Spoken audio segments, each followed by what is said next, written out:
let's take a look at the seated cable row. In this video, we're gonna actually take a look at two different grips.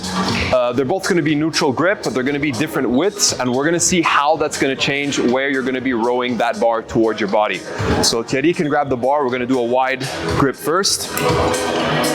Now, the first thing that I want to say with this exercise is that people tend to be really afraid of causing any movement in the upper back, specifically in the shoulder blades, but you have to understand that that's where the most amount of stretching actually occurs, and we know that there is such a thing called stretch-mediated hypertrophy, which is a fancy way of saying that you will build more of your muscle if you train in lengthened muscle positions.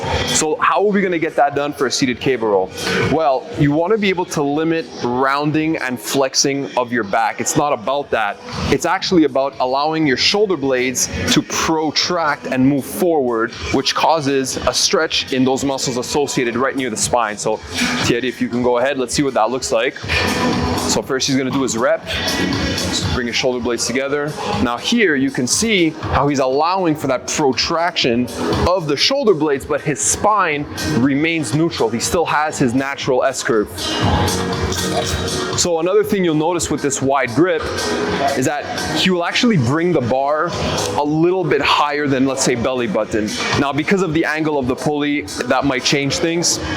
But for example, he will bring that bar closer to around the lower part of his chest. And that's because the nature of the width of the bar. So the wider you go, the higher you're gonna pull towards you, and the closer you pull, the closer your grip, the lower you're going to pull that bar. So let's do another couple reps and see what else we could discuss. So here in the contracted position, he's also making sure not to overly shrug, overly elevate his shoulder blades. He's actually keeping the contraction around that mid-back. Now, it doesn't necessarily mean that you have to, bring your shoulder blades down in your pocket. I don't necessarily like that cue for this lift either, but I do prefer that the shoulder blades remain neutral in their position and not overly elevated. Let's try a different grip and let's see how that changes things. So this is a medium grip. So now you'll notice that with this grip, it's a lot more natural to be rowing it closer to his belly button and not towards the chest.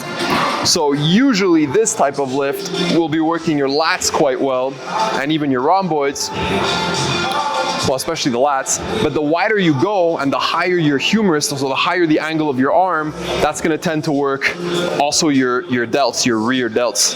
So this is more of a back-focused row, and the wider you go, the more you'll be focusing as well as the shoulders, the rear shoulders, the rear delts.